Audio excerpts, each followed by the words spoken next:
The Krillix ships moved away from Earth, their dark shapes growing smaller against the stars. After 3 years of war, they were leaving. Admiral Frank Carter watched from the bridge of the USS Defiant. His face looked tired in the blue light of the ship's screens. The battle had been hard.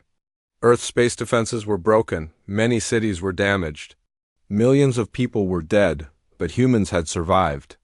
"They're going away, sir," said Lieutenant Susan Miller.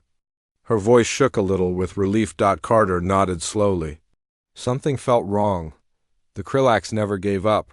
In all the battles across 3 years, they always fought until they won or died trying. This retreat didn't make sense. "Keep watching them," Carter ordered. "Track every ship." The crew of the Defiant celebrated quietly. Some cried. Others just stared at their screens, too tired to believe it was over. Down on Earth, people came out of shelters. They looked up at skies no longer filled with enemy ships. In the ruined cities, rescue teams searched for survivors. World leaders made speeches about human courage and the future of rebuilding, but deep under the Rocky Mountains, in a bunker protected by layers of rock and steel, Dr. Alan White wasn't celebrating. He sat alone in a small room, surrounded by computers. His eyes were red from lack of sleep. Empty coffee cups littered his desk. For days, he had been studying the messages sent between Krillix ships. Their language was difficult, but after years of war, humans had learned to understand some of it. What he found made his stomach tight with fear. The door opened. A woman entered. General Patricia Rodriguez wore a simple uniform with 3 stars on each shoulder. Her black hair was pulled back tightly, and her face showed the same tiredness that everyone carried now. "Tell me you have good news, Alan," she said. Alan shook his head. "They're not defeated. Not even close." He pointed to his main screen. It showed the paths of the Krillax ships. They weren't heading back to wherever they came from. They were moving to the edge of the solar system, gathering near Pluto. "They're regrouping," Alan explained. "This message here," he pointed to another screen with strange symbols. "It's from their high commander. He's ordering all ships to meet at these coordinates. They're planning something big." Patricia's face grew harder. "How long do we have?" "Weeks, maybe a month." Alan rubbed his eyes. "And when they come back, it will be with everything they have." Patricia looked at the screens for a long time. Finally, she said, "We need to tell the Security Council." The United Nations Security Council met in their emergency bunker in Switzerland. It was one of the few government buildings left undamaged in Europe. The room was plain now, without the flags and decorations from before the war. 20 people sat around a large table, the leaders of Earth's remaining unified governments. Alan showed them what he found. As he explained, he saw their faces change. First came disbelief, then anger, finally, fear. "This is speculation," said Prime Minister Harold Lewis of the British Commonwealth. "These translations could be wrong." "With respect, sir, they're not wrong," Alan replied. He felt tired of explaining things to people who didn't want to hear them. "The Krillax are coming back." "Our people need hope," said President Olivia Benson of the North American Alliance. "They've been through hell. If we tell them this war isn't over, it would be worse to let them be unprepared," Patricia cut in. "We need to use this time, rebuild our defenses, prepare for their return." "With what?" asked President Wei of the East Asian Coalition. "Our orbital platforms are destroyed. Our fleets are at 20% strength. Our factories are damaged. We don't have the resources to fight another battle." The room grew quiet. They all knew it was true. Earth had thrown everything it had at the Krillax. There was nothing left. "There might be a way," Patricia said finally. All eyes turned to her. Project Phoenix. Several council members shook their heads. President Benson leaned forward. "Project Phoenix was shut down 2 years ago. It was too dangerous, too experimental." "It continued in secret," Patricia admitted. "By direct order of this council's emergency committee." The room erupted in angry voices. Some stood up, pointing fingers. Others demanded explanations. President Benson raised her hand for silence. When the room quieted, she looked directly at Patricia. Explain. After the first year of war, we knew conventional weapons wouldn't be enough, Patricia said. The emergency committee authorized continued research on technologies recovered from the crashed Krillix scout ship. That research became Project Phoenix. What exactly is this project? President Wei asked. Patricia looked at Alan, who nodded. She continued, phase shift technology. Ships that can partially exist outside normal space. Weapons that can penetrate. Krillix shields. And adaptive defense systems that can absorb their energy weapons. For the first time, Alan saw something like hope in some of their faces. If this technology works, why haven't we used it? Someone asked. Because it's still experimental, Patricia answered. The neural interfaces needed to control these systems are dangerous. We have prototypes, not a fleet. And the power requirements are enormous. How many ships do we have? President Benson asked. 50 prototype vessels, Patricia said. Each requires a pilot connected directly to the ship's systems through a neural interface. And the risks to these pilots? President Wei asked. Patricia didn't soften her words. Significant. Brain damage. Death. We don't fully understand the technology yet. The room grew quiet again as the council members considered this information.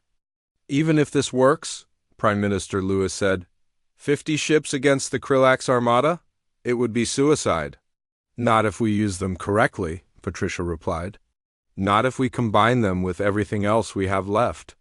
Not if we fight smarter. Not harder. Alan watched as the faces around the table changed again. The fear was still there, but something else too. Determination.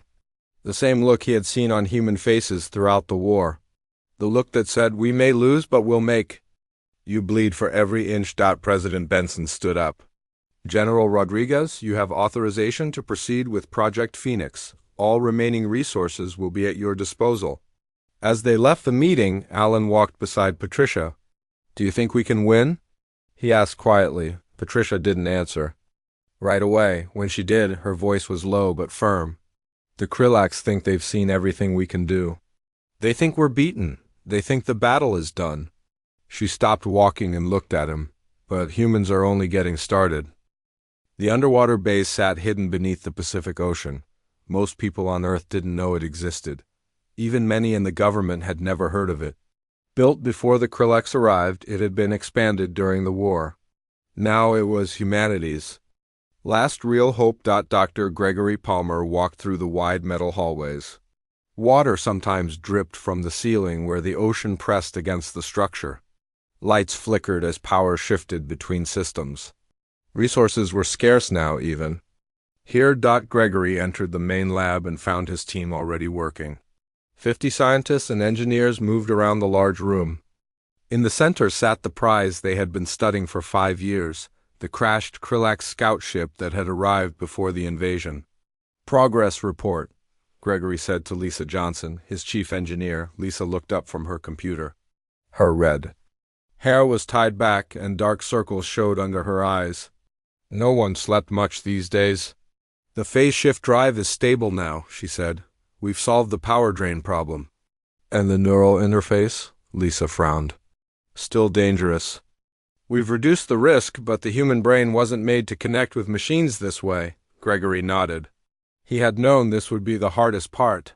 The Krillix technology was designed for their alien minds, not human brains. The door slid open. General Patricia Rodriguez entered with Dr. Alan White behind her.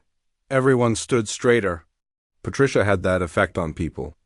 Dr. Palmer, Patricia said with a nod. I've briefed Dr. White on Project Phoenix. The Security Council has given full authorization. Gregory raised his eyebrows. All of it, even the neural interfaces? Everything, Patricia confirmed. We're out of options. Gregory led them to a side room with a large window looking into a hangar. Below them sat 5 sleek ships. They looked nothing like normal human vessels. Their dark metal hulls curved in strange ways. Blue light pulsed along. Their sides, the prototypes, Gregory explained. We call them phantoms. Alan stared at the ships. They're beautiful. And deadly, Lisa added as she joined them. Each one can outmaneuver anything the Krillex have. The phase shift drive lets them exist partly outside normal space. The Krillax can't hit what they can't fully see. What about weapons? Patricia asked. Gregory pressed a button, and a screen showed diagrams of the ship's systems, energy pulses that can penetrate their shields, and adaptive defense systems that absorb and redirect their weapon. Energy. How many can you build? Patricia asked. Gregory and Lisa exchanged looks. We have materials for 50 total, Gregory said. Maybe a few more if we strip everything we have left. And how long? 3 weeks for all 50, Lisa answered. Working. Around the clock. Alan looked worried. The Krillax will be back before then. Then we need to slow them down, Patricia said. Buy more time. How? Alan asked, though Patricia didn't answer directly.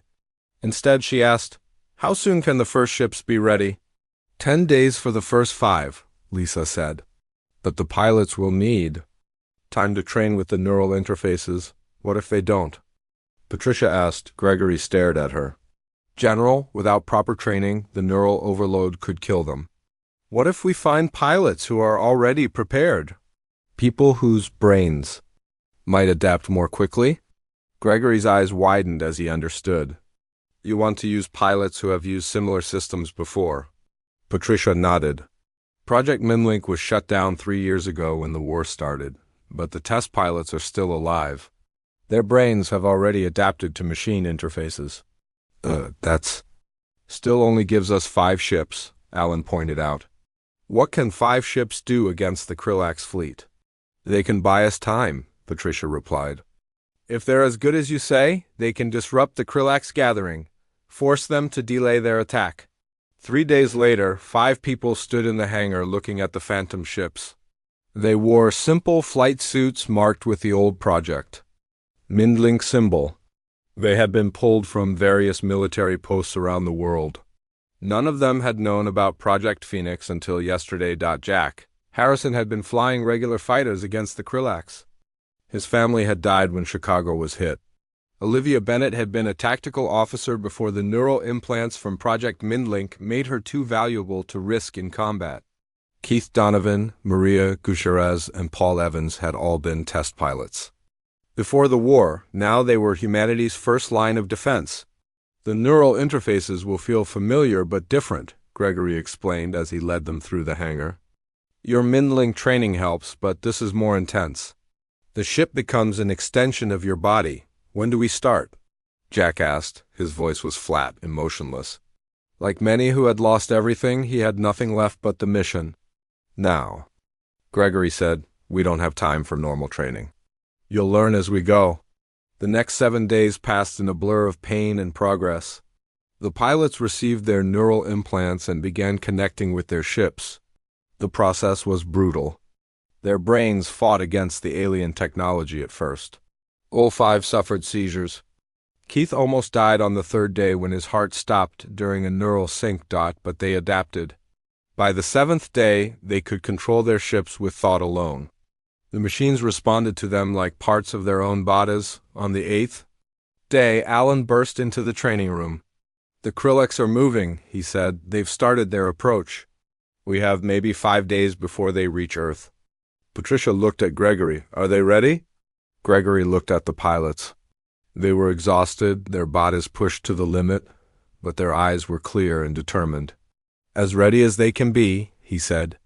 Then they launch tomorrow, Patricia. Ordered. That night, Gregory found Jack sitting alone in the observation room, looking at his ship through the window. You should rest, Gregory said. Jack didn't look away from the ship. Do you think we can make a difference? Just 5 of us? Gregory sat beside him. The phantoms are powerful. You've seen what they can do. If you hit the right targets, disrupt their formation. We might buy enough time for the other ships to be ready, Jack finished. Yes, Jack was quiet for a long moment. I'm not afraid to die, he said finally. After Chicago, I've been looking for a way to matter again. Gregory put his hand on Jack's shoulder. This matters. Every day we delay them gives Earth a better chance. The next morning, the 5 pilots stood in their flight suits beside their ships. The rest of the base crew had gathered to see them. Off, Patricia stepped forward. "Your mission is simple but vital," she said. "Fly to the edge of the solar system. Find the Krillax fleet. Hit their command ships and communication centers, cause chaos. Make them pause and regroup. Every hour you buy us saves lives." She looked at each of them. "I won't lie to you.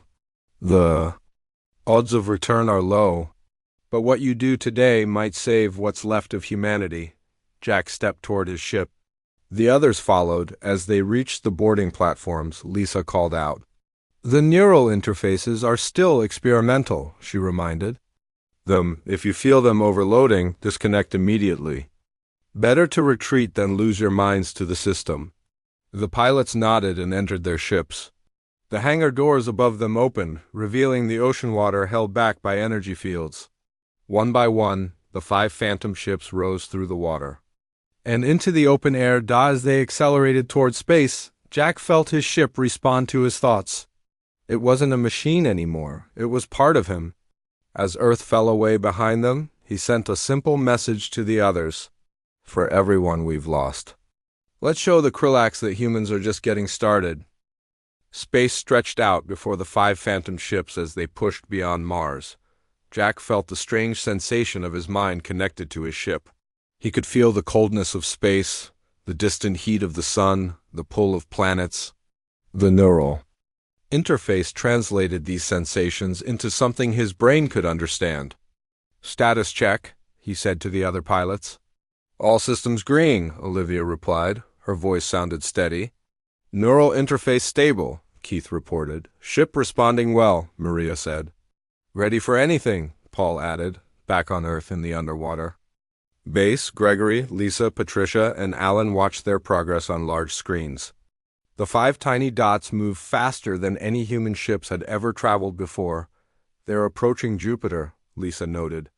"Neural connections holding steady." "The Krillax fleet is gathering near Saturn," Alan said, pointing to another screen showing hundreds of enemy ships. "Our scouts spotted them 6 hours ago." Patricia leaned forward. "They'll be detected soon," Gregory nodded. "That's the plan. Get their attention. Draw some of them away from the main fleet. Buy us time." In space, Jack saw Jupiter's massive form growing larger. The gas giant's swirling storms looked peaceful from this distance. His ship's sensors detected something else: Krillax scout ships patrolling ahead. "Enemy scouts at 2 o'clock, he told the others. "Remember the plan? We hit hard and fast, then disappear. Make them chase us." "Engaging phase shift," Olivia said. All 5 phantoms activated their phase shift drives. The ship's edges blurred. They now existed partly in normal space and partly elsewhere. To the Krillax sensors, they would appear as strange, flickering objects, hard to track, harder to hit. "Let's introduce ourselves," Jack said. The phantoms accelerated toward the Krillax scouts. There were 12 enemy ships, each 3 times the size of a phantom. In a normal battle, 5 human ships against 12 Krillax would be suicide. But these weren't normal ships. Jack targeted the lead scout and fired. The phantom's weapons released pulses of blue energy that phased in and out of normal space. The pulses passed right through the Krillax shields as if they weren't there. The scout ship exploded silently in the vacuum. The other pilots fired too. 4 more Krillax ships erupted into balls of flame and debris. The remaining scouts turned to fight, firing their red energy beams.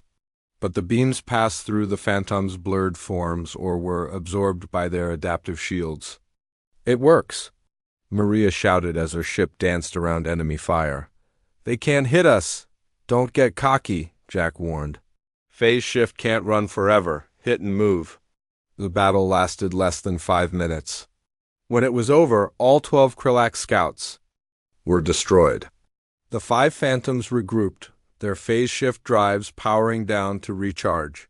"Phase shift at 50%, Keith reported. "Need 10 minutes to recharge fully." "Neural interface is getting warm," Paul added. "I can feel the heat in my mind." "Disconnect if it gets too hot," Jack reminded him. Better to fight without full neural connection than fry your brain. They waited, floating in the shadow of Jupiter's largest moon. Their sensors showed a new group of Krillax ships breaking away from the main fleet, heading their way, just as planned. 25 ships incoming, Olivia said. Bigger ones this time, Jack smiled grimly. Good, more to chase us.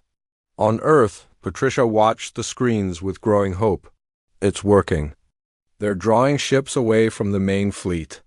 Alan nodded. The Krillax are responding exactly as we predicted. They can't ignore an attack. How are the other phantoms coming? Patricia asked Gregory. We've completed 15 more, he replied. Another 10 will be ready tomorrow.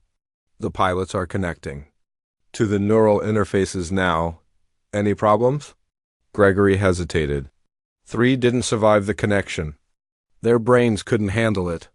Patricia closed her eyes briefly. I'm sorry. Keep going. We need every ship we can get. In space, the 5 phantoms were engaged with the larger Krillax ships. These enemies were smarter, their weapons more powerful. The humans had to use every trick their new ships could perform. Jack felt his phantom respond to his thoughts, twisting and turning in ways no normal ship could move. He fired at a Krillax cruiser, watching with satisfaction as his energy pulses ripped through its hull. Jack, behind you, Olivia called. He spun his ship instantly, feeling the neural interface burn hotter in his mind as he pushed it harder. A Krillax beam grazed his ship. The adaptive shields absorbed most of it, but he felt the hit like a burn on his skin. Paul, watch your left, Keith shouted, but the warning came too late. A Krillax ship had predicted Paul's movement and fired where he would be, not where he was. The beam hit Paul's phantom directly. His ship's phase shift failed. The next beam cut his ship in half. Paul. Maria screamed. Jack felt Paul's death through the neural network that connected all 5 pilots. It was like a piece of his own mind going dark. Keep fighting, he ordered, his voice hard. Make it count.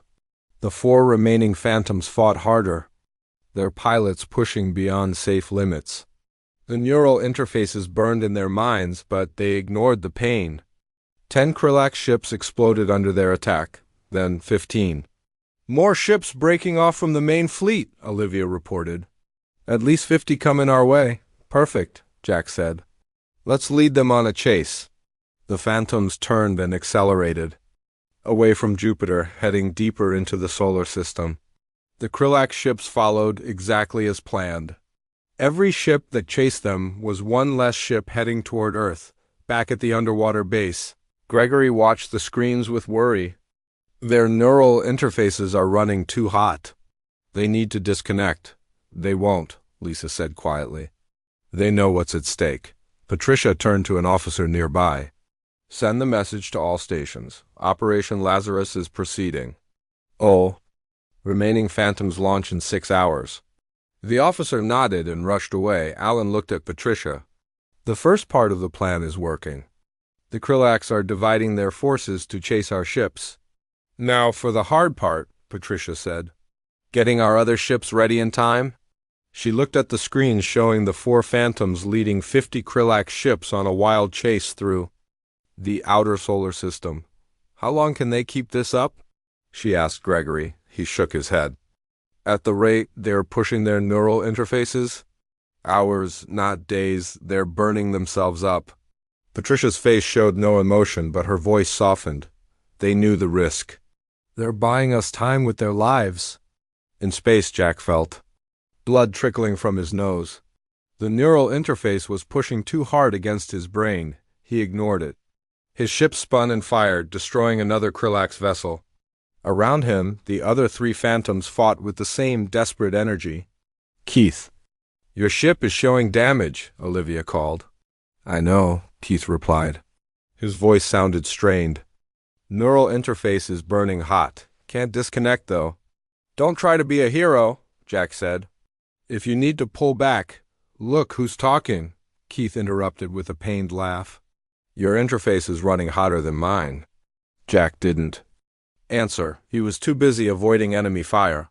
More Krillax ships appeared on their sensors. The enemy was committing more forces to hunting them down. Exactly what they wanted. Maria, Olivia, take the left flank, Jack ordered. Keith and I will draw their fire right. Keep them chasing us. As they split into pairs, Jack sent a private message to the base on Earth. We've got their attention, he reported. At least 70 ships following us now. We'll keep them busy as long as we can. Make it count. Gregory received the message and looked at Patricia. They won't last much longer at this pace, Patricia nodded. Tell the other pilots to prepare for launch. As soon as the next 15 Phantoms are ready, they go. We'll hit the Krillax from multiple directions. She looked at the screens one last time before walking toward the door. The Krillax thought this battle was over, she said, but humans are only getting started. 3 days had passed since the first 5 Phantoms launched. In the underwater base, Gregory watched as 15 more pilots connected to their ships. These pilots had not been part of Project Mindlink. They were regular people-philo pilots, test pilots, even a few civilian pilots who had volunteered. The neural implant process had been harder for them. 5 had died during connection. 3 more suffered brain damage and could not fly, but 15 had survived and connected successfully. They now prepared to join the fight. How are Jack and the others?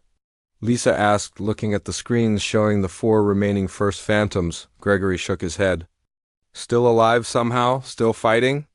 They've drawn almost 100 Krillax ships away from the main fleet. And the neural interfaces? Running dangerously hot. They should have disconnected days ago. Patricia entered the command center. She looked more tired than ever, but her eyes were still sharp and focused. Are the new Phantoms ready? She asked. Gregory nodded. All 15 are prepared to launch? And the pilots? As ready as they can be with limited training. Patricia turned to the main screen. It showed the solar system and the position of all known ships. The main Krillax fleet was near Saturn, reduced but still massive. The 100 ships chasing Jack, and the others appeared as a separate group near Neptune. Earth's defenses were shown in blue, the 19 Phantoms, plus what remained of their conventional fleet. The Krillax still outnumber us 10-1, Alan said as he joined them. Even with the Phantoms, Patricia nodded. That's why we need the final phase of the plan. She pressed a button on the control panel. Attention all personnel. Operation. Lazarus Phase 2 begins now. Launch all available Phantoms. In the hangar, 15 Phantom ships rose through the water barrier into the open air. Their pilots felt the strange sensation of being connected to their vessels through the neural interfaces. Unlike the first group, these pilots had only days of training instead of weeks. The connection felt uncomfortable, foreign. But they pushed. Through the discomfort. In space, Jack and the 3 other original pilots fought a running battle with the pursuing Krillax ships. Their Phantoms had taken damage. The phase shift drives worked less efficiently now. The neural interfaces burned in their minds like hot wires. Keith, your left engine is failing, Olivia called. Keith's voice came back weak. I know, neural connection is ... slipping. Jack could feel it too. The connection between pilot and ship was breaking down after days of combat. Blood leaked from his ears. His vision blurred at the edges. Maria, how are you holding up? He asked. No. Response, Maria? Jack called again, more urgently. Her neural signs are flat, Olivia reported, her voice tight with emotion. I think she's gone, Jack. Jack felt a surge of grief, quickly pushed aside. They had known this mission was likely one way. What mattered was the time they bought for Earth. Keep fighting, he ordered. Make them chase us as long as possible. On Earth, Patricia received the signal she had been waiting for. The second wave of Phantoms has cleared the atmosphere, she announced. They're heading for the main Krillax fleet. Gregory looked at the screens. What about Jack and the others? Patricia's face remained hard. They've done their job. Now it's time for Phase 3, she turned to Alan. Send the signal. Alan nodded and pressed a series of buttons on his console.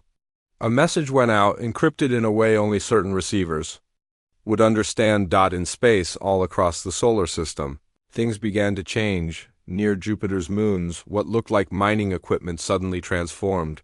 Hidden weapons emerged from disguised platforms. Near Mars, research stations revealed concealed engines and moved from their orbits. In the asteroid belt, what appeared to be abandoned ships came to life. The 15 new Phantoms approached the main Krillax fleet. Their pilots were nervous, but determined. "Remember your training," said Olivia Reed, the leader of the second wave. "Use the phase shift in short bursts. Don't push the neural interface too hard. Hit and move." The Phantoms engaged their phase shift drives and attacked the Krillax fleet from behind. The alien ships, caught by surprise, turned to fight this new threat. At the same time, the hidden weapons platforms near Jupiter opened fire. Missiles and energy beams struck the Krillax ships from another direction. The research stations from Mars arrived, adding their firepower to the attack. The Krillax fleet, suddenly under attack from multiple directions, broke formation. Their organized approach toward Earth became chaos. In the underwater base, Patricia watched with grim satisfaction. "Phase 3 is working," she said. "The hidden forces are engaging. How long have these been planned?" Alan asked in amazement. "Since the beginning of the war," Patricia replied. "Secret projects, hidden resources. Things we kept off all official records in case the Krillax intercepted our communications." Gregory stared at the screens. "There must be hundreds of hidden ships and platforms. Not enough to win on their own," Patricia said. "But combined with the Phantoms... double quotes near Neptune, Jack received the signal. New information appeared in his ship's systems. He saw what was happening across the solar system. "They did it," he told Keith and Olivia. "The rest of the plan is working." "Good," Keith said. His voice was weak, fading. "Because I don't think I can keep this up much longer." Jack looked at his displays. The 100 Krillax ships were still chasing them, but now they had received signals from their main fleet. They were turning around, heading back to help. "No," Jack said. "We can't let them rejoin the main fleet. What do we do?" Olivia asked. "Our ships are barely holding together." Jack was quiet for a moment. Then he said, "We have one last card to play." He opened a secure channel to the other two pilots. "The phase shift drives can be overloaded. If we push them past their limits while inside a group of Krillax ships... we create a phase space rupture," Olivia finished. She understood. Immediately. "It would take out anything nearby." "Suicide," Keith said simply. "We were never going home," Jack replied. "This way, we take a lot of them with us." There was silence for a moment, then Keith said, "I'm in." "Me too," Olivia agreed. "Let's make it count." The 3 damaged Phantoms turned and flew directly at the center of the Krillax pursuit fleet. The enemy ships, confused by this change in tactics, slowed their turn. "Full power to phase shift," Jack ordered. "Overload on my mark." The Phantoms accelerated, their edges blurring more than ever as the phase shift drives pushed beyond safe limits. The neural interfaces burned white-hot in the pilots' minds. Blood streamed from their eyes and ears. But they held on. They reached the center of the Krillax fleet. Enemy ships surrounded them on all sides. "It's been an honor," Jack said. "For Earth," Olivia replied. "See you on the other side," Keith added. "Mark," Jack said. The 3 Phantoms overloaded their phase shift drives simultaneously. Space itself seemed to tear open. A bubble of distorted reality expanded outward, engulfing the Phantom ships and dozens of Krillax vessels. When the distortion collapsed, nothing remained but scattered debris. In the underwater base, the signal from the original Phantoms went dark. Gregory closed his eyes briefly. Patricia stood straighter. "They gave us a chance," she said. "Now we take it." Across the solar system, the battle continued. The Krillax fleet, caught between multiple attacks and having lost their pursuit force, fought with increasing desperation. The 15 new Phantoms, more careful with their neural interfaces than the first group, caused havoc among the enemy ships. The hidden weapons platforms and disguised ships added their firepower. For the first time since the war began, the Krillax were losing. They had believed the battle was done when they saw Earth's main defenses fall. But humans were only getting started. The battle had been raging for 16 hours. In the underwater base on Earth, Patricia, Gregory, Lisa, and Alan watched the screens without rest. The situation map showed something no one had expected to see: the Krillax fleet in retreat. "They're pulling back," Alan said, his voice filled with disbelief. "They're actually pulling back." Gregory checked the numbers on his screen. "We've destroyed nearly half their fleet. The rest are in disarray." Lisa looked at the data from the 15 Phantoms still in battle. 3 more Phantoms lost. The remaining 12 are functioning at reduced capacity. Neural interfaces are reaching critical levels. Patricia nodded. "Order them to reduce neural load. Switch to standard control systems if needed." "The pilots won't like that," Lisa said. "The ships are less effective without full neural connection." "Better than losing more pilots," Patricia replied. "We need them alive for what comes next." Alan looked at her. "What comes next? The Krillax are retreating. We've won." Patricia shook her head. "They're regrouping, not leaving. We've hurt them badly, but they still outnumber us. If they gather their forces and attack again, we might not stop them." "So what do we do?" Gregory asked. Patricia's face showed a cold determination. "We finish this, now." She turned to the communications officer. "Send the signal to activate the final phase."